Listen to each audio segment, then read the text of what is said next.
Palabras, palabras, palabras. Capítulo 5 de El instinto del lenguaje. ¿Cómo crea el lenguaje la mente? Por Steven Pinker. La palabra se puede entender de dos formas distintas. 1. Como producto morfológico creado con base en reglas. 2. Como parte de un listema.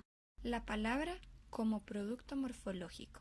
El poder creador de la gramática mental está en la capacidad de transmitir infinitos pensamientos por medio de limitadas reglas. Las palabras no son mecánicamente recuperadas de un archivo mental, sino que, para construir nuevas palabras, se necesitan reglas mentales, las reglas de la morfología.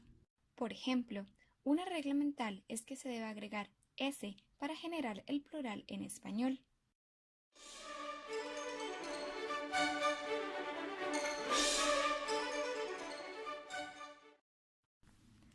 Según Pinker, cada lengua tiene diferentes niveles de creación según sus reglas morfológicas.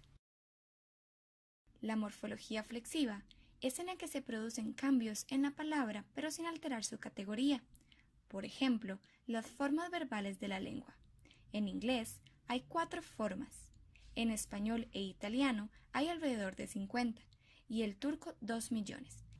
Respecto a la morfología derivativa, que es la que crea nuevas palabras en base a otras ya existentes e independientes, hay bastante libertad a la hora de formar palabras compuestas. Gracias a la morfología derivativa, la cantidad de palabras que se puede crear sigue siendo enorme, aunque la lengua sea morfológicamente pobre. Resulta extremadamente fácil aumentar indefinidamente la longitud de una palabra con solo añadirle sufijos de forma recursiva. También, en el diccionario mental, las entradas léxicas se sistematizan como se presenta a continuación. Ble es un afijo de adjetivo que significa susceptible de que se le haga X, que se adjunta a la base de un verbo. Para interpretar el significado de una palabra, se emplea un esquema a partir del significado de cada una de las partes que la componen. Es parecido al que se utiliza en la sintaxis, es decir, hay un elemento central que es el núcleo de la palabra, como en el ejemplo sol, que determina la referencia del compuesto. De esta manera, una palabra compleja se construye al unir palabras simples y, así, hereda las propiedades del núcleo del compuesto. En el ejemplo del hombre araña, hombre es el núcleo de la palabra compuesta, por lo que los cambios se hacen al núcleo, o sea, a hombre. Por ello, al pluralizar, tenemos hombres araña y no hombre arañas.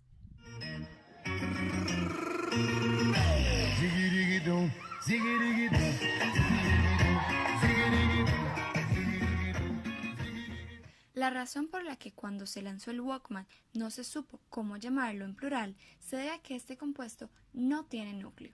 El esquema que permite interpretar el significado de un compuesto a partir del significado de cada una de sus partes ya no sirve. La capacidad para reconocer la estructura de una palabra, sabiendo que dicha estructura no es producto de una regla, es lo que motiva la creación de palabras por analogía.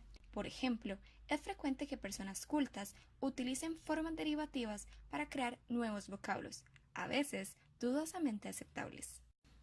La falta de reglas, es decir, irregularidades de la gramática, son un anticipo de la codificación de la experiencia instintiva.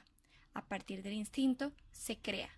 Luego, eso se sistematiza y como hay elementos que no calzan y ya están creados, se producen las irregularidades.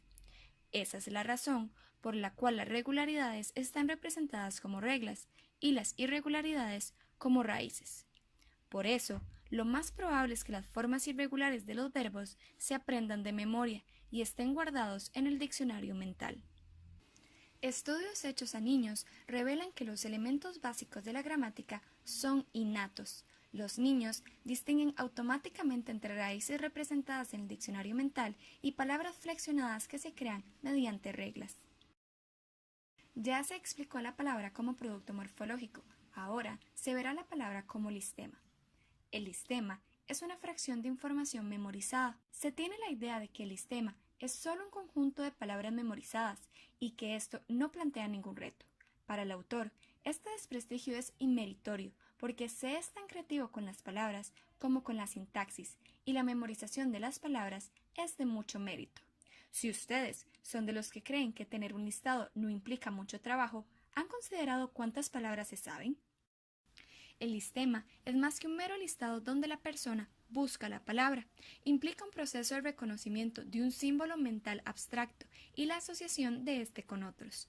El número de palabras varía según la educación.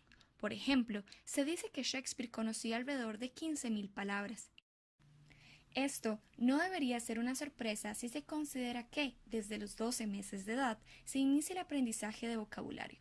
Pero sí deberíamos reconocer el mérito que tiene aprender palabras siendo tan pequeños, cuando la palabra, al ser un símbolo puro, tiene una relación plenamente arbitraria entre sonidos y significado. Entonces, ¿cómo es posible que aprendamos tantas palabras siendo tan pequeños si la relación entre el nombre y lo nombrado no es lógica? ¿Será que hay una armonía preestablecida entre la memoria de padres e hijos? El niño debe intuir de algún modo el significado correcto de una palabra y evitar la inmensa cantidad de posibles alternativas que, siendo lógicamente impecables, son empíricamente inadecuadas.